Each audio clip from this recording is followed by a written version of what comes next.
That feeling you had in church last Sunday, the chills, the lump in your throat, the feeling like you wanted to run around the church and raise your hands, I can manufacture that on command with a few simple chords, some key changes, and the lights dim. I'm not telling you what that feeling means. That's between you and your own conscience. I'm just telling you how it's made because I've been the guy who has been paid to make it. So I've been a church musician for over 35 years.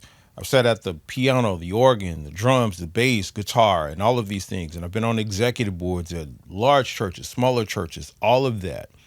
And I can tell you there's a lot of stuff that goes on behind the scenes as it pertains to the music in the church that you don't even know about. And I'm not here to tell you what's real and what isn't. I'm a musician and I know how music works and I know exactly what it does to a room. And that's what I'm going to tell you about.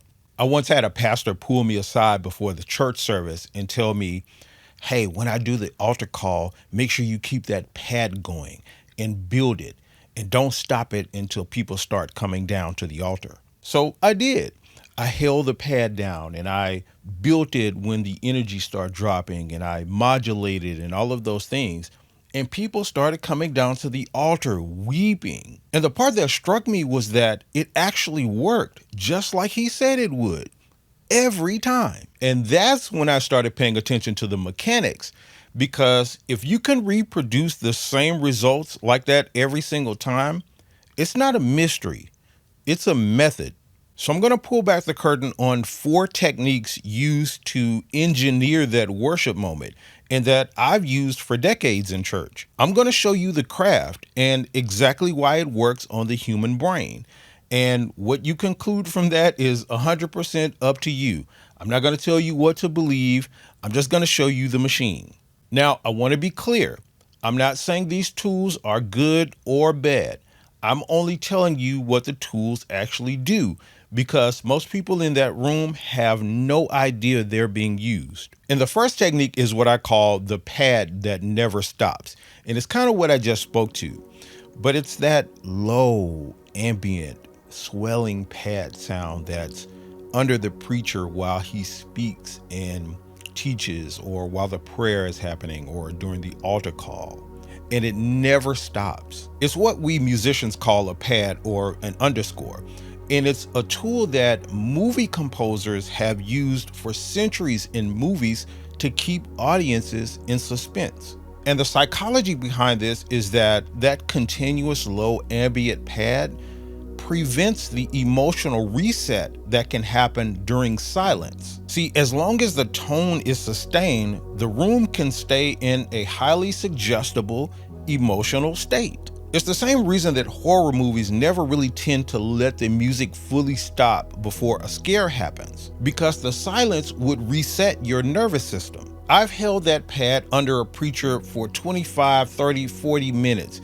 And the moment I take my fingers off those keys and that pad stops, the room changes. So that quote unquote atmosphere that many people are experiencing or feeling in church is at least in part a B flat drone sound coming from a pad. And when it stops, the feeling shifts. And again, I'm not telling you what that means. I'm just telling you what happens. So the next time you're in church and the feeling is quote unquote thick, like they call it, really notice whether or not the keyboard player is playing and whether or not he stops.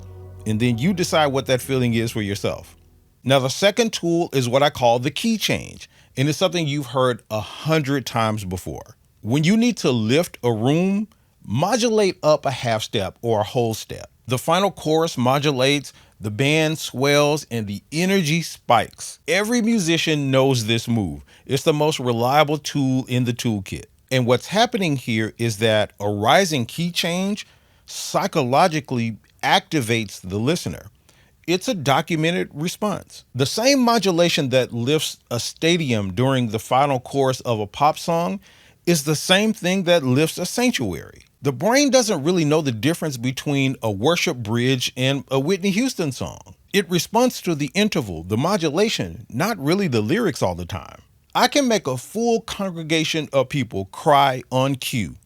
Not because I'm so great or anything is special about me, But because I know that if I modulate up a half or a whole step and then I strip the band back where it's just the piano and the pad playing, you're going to feel a wave come over you. I'm simply moving air in a pattern that your brain is wired to respond to. That's it. But the question becomes, is that wave the most meaningful moment of your week? Or is it the same feeling that you can get at a concert? I'm not telling you what it means for you. Again, I'm just telling you the mechanism. Now, the third tool is the lights and the fog.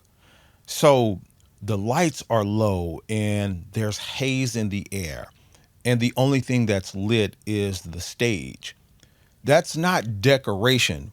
That's environmental design borrowed from concerts, theaters, and yes, casinos and nightclubs. When you can't see the people around you and there's only one lit focal point, your attention narrows and your self-awareness drops. It's the same effect that makes people behave differently in a dark concert rather than a lit room. And the haze and the fog acts as a dimmer to the light to create this experience of being somewhere other. These are deliberate, studied effects on human attention and inhibition. A bunch of you said it in the comments on one of my videos better than I could.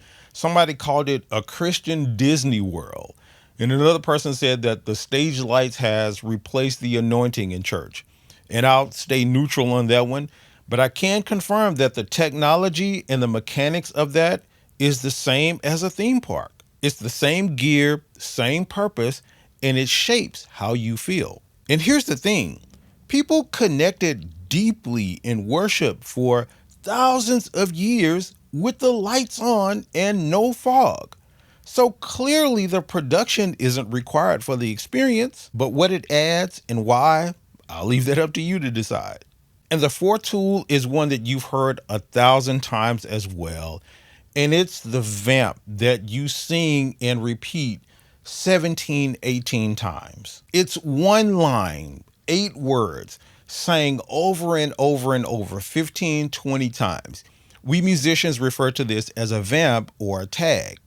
So you hear it over and over. The band builds up, drops out, builds up again, drops back out again. And the same line is saying over and over again. See, repetition past a certain threshold quiets analytical thinking and it elevates emotional response. This is well documented, and it's the same reason that things like chants and mantras are used in completely unrelated traditions across the world. Repeat a phrase enough times and the critical part of the mind steps back and the emotional takes over. And that's not unique to worship services. It's how rhythmic repetition works on the brain everywhere. I've sat at the keys and watched a leader or singer repeat phrases and rhythmic patterns 14, 15, 20 times, and I just watched the room completely go under. I know exactly what's happening because I'm playing it. Now, whether that's a spiritual breakthrough or just a response to the rhythmic repetition that I'm talking about on the brain, I'm not here to settle that. But I can tell you that the technique is doing exactly what the technique always does. And you decide what it is for you. I'm just telling you it's a well-known, reliable effect, and it's being used on purpose. Now, let me tell you why all of this matters. And it's because there's 2 really diabolical consequences to this. And one of them is what I call dependency. See, when people are trained to chase that engineered feeling, they start to need that machine to feel anything. No musicians, no pad, no lights, and a lot of people don't even know what to do. And I'm not saying that's good or bad.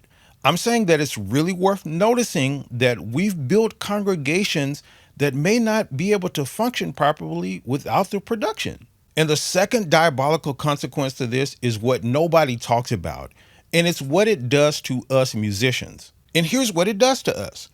In this whole paradigm, we stop being players and we become operators. You're up there engineering other people's emotional experience, whether or not you feel anything yourself as a musician or not. I've led a congregation to a quote unquote huge moment in church on Sunday, while at the same time I was feeling bad or flat myself, all because I knew which buttons to push and which levers to pull. And that's a strange job to be in. You're producing the feeling for everyone else while you're just working. And every musician who's done it knows exactly what I mean here. We didn't just turn the congregation into spectators, we've turned the musicians into operators. And the operators always knows how the effect is made. Now, really quickly, I want to tell you why this all happened, and then I'm going to give you a few solutions to make all of this better. The first reason this happened is because the formula got packaged and sold. See, the big worship, quote unquote, brands don't just sell songs, they sell a blueprint, stems packages, lighting guides, atmosphere tutorials, conferences. The manufacturing of a moment is literally a product, and churches bought it. And the second reason this happened is because the metrics rewarded it. And what I mean is that the moment that did the people respond became the scorecard, everything that made people respond became the standard. The keyboard pad works. The key changes work. The fog machines work. So they're everywhere now because they're effective. Full stop. And the third reason this happens is because there's a whole generation of people who never saw it the other way. There are many people in church now who have never experienced a worship service without the production. So to them, the production is just the experience. And they're not being fooled necessarily. It's just the only version that they've known. Now, before you go, here are 4 quick things that we can do as musicians. And the first one is to name it for yourself. Before anything else, just be honest with yourself about what it is you're doing up there. Are you really playing the moment or are you engineering it? No one outside has to know your answer to that, but you should know it. The second thing you can do as a musician is to just decide where your line is. So when the pastor comes to you and says, hey, keep the pad going until the people come down, you decide how you want to deal with that. There's a difference between supporting a moment and manufacturing one. And you as a musician are the only one who knows which one you're actually doing. So draw your own line in the sand and stay on the right side of it. The third thing you can do as a musician is don't let the operator job be your whole relationship with music. If the only time you touch your instrument is when you're operating the machine to make a crowd feel something, that gets hollow really, really fast. Keep music in your life where you're not operating anything. You're just playing for yourself. Protect that. And another thing is find or just be the musician who plays straight. Here's what I mean.